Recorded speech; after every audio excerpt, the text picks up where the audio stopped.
Influence of development, socio-cultural dimension of learning, education, research presentation. Good day everyone, my name is Katrina May B. Pitoy, and today I will be discussing the topic Influence of development and socio-cultural dimension of learning. This topic focuses on the different factors that affect how a child learns and develops, such as parental involvement, parenting style, and child reading, experience at home, peer influence, and teachers. Each of these plays an important role in shaping a learner's behavior, attitude, and academic growth. Throughout this discussion, we will understand how these influences work together to help children reach their full potential both inside and outside the classroom. A. For parental involvement. Parental involvement means that parents take an active part in their child's learning and growth. It is not just about sending the child to school but also helping and guiding them every day. When parents are involved, they show care and support for their child's education. Parents can get involved in many ways. They can help their child with homework, attend school, meeting and events, talk with teachers, encourage good study habits, and support their child dreams and goals. At home, parents can ask about what the child learned in school, make time for study, and give praise for their efforts. Parental involvement is very important because it helps children do better in school. When parents care and participate, children become more confident, responsible, and motivated to learn.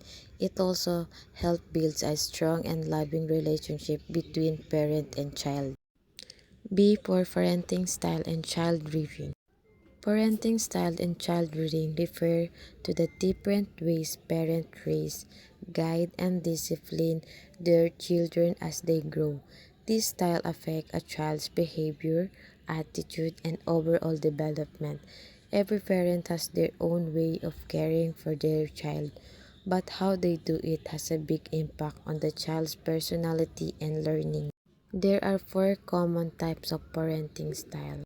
1. Authoritative. Parents are loving but also set clear rules and limits. They explain why rules are important and listen to their child's feeling. For example, a parent will encourage their child to study but also let them rest and have fun. 2. Authoritarian. Parents are strict and expect their child to follow rules without question. They focus on discipline more than understanding. For example, a parent who punished their child for a mistake without explaining why it was wrong. 3. Permissive. Parents are very kind and allow their child to do almost anything. They set few rules and rarely give punishment. For example, a parent who lets their child play all day and doesn't make them do homework. 4. Neglectful. Parents are not involved or show little attention to their child's need. For example, a parent who doesn't check their child's schoolwork or doesn't spend time talking to them. C. For provision for a specific experience at home. Provision for a specific experience at home mean the learning opportunities and activities that parents provide for their children inside the home. This experience help children develop their skill, knowledge, and values even outside of school. The home is the child's first school and parents are their first teacher. So, what they experience at home greatly affects their growth and learning. This experience can include simple things like reading books together, helping with household chores, playing educational games, watching educational show, gardening, cooking, or doing creative activities such as drawing or singing. Each activity teaches a child something like responsibility, teamwork, patience, and problem solving. When parents create a positive and supportive home environment, children learn more effectively.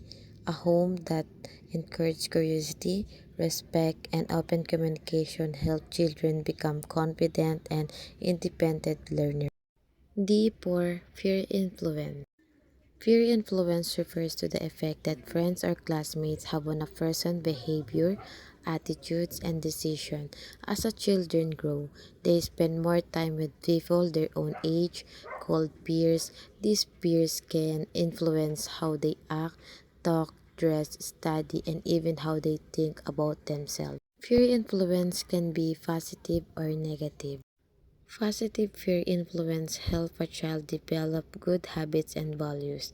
For example, a student study hard because their friends also take school seriously or joins a sport team because their peers encourage them to be active. Negative peer influence happen when friends encourage bad behavior. For example, a child starts skipping or being disrespectful because they want to fit in with their group. Peer plays a big role in shaping a child's personality, confidence, and social skill. That's why it's important for parents and teachers to guide children in choosing friends who bring out the best in them. In short, peer influences the impact that friends have on each other's behavior and choices, and it can help a child grow positively or lead them to bad habits depending on the kind of friends they keep. E for teachers. Teachers play a very important role in the learning and development of every child. They are not only the ones who teach lessons in school, but they also serve as guides, mentors, and role models. Teachers help shape a child's knowledge, skills, attitudes, and values that prepare them for life. A good teacher creates a positive and supportive learning environment where students feel safe, respected, and motivated to learn. They use different teaching strategies to meet the needs of each student and encourage them to think, ask questions, and explore new ideas. Teachers also help students build confidence, discipline, and love for learning. Teachers can greatly influence how a child behaves and sees the world. When a teacher is kind, patient, and understanding, students are more likely to do their best in school. On the other hand, if a teacher is strict without care or encouragement, students may feel afraid or lose interest in learning. For my reflection, after learning about the different influences on development and learning, such as parental involvement, parenting style, and child rearing, home experience, peer influence, and teachers, I realized how important it is for a child to grow in a supportive and positive environment. Each of these factors plays a big role in shaping who a child becomes not only in school but also in life. Parents are the child's first teachers, and their love, guidance, and involvement give a strong foundation for learning. The way they raise their children, whether they are strict, gentle, or balanced, can affect the child's confidence, attitude, and behavior. At home, the experienced children have helped them develop life skills and values that cannot always be learned in school. Fears also have a strong influence because friends can either encourage good habits or lead to bad ones.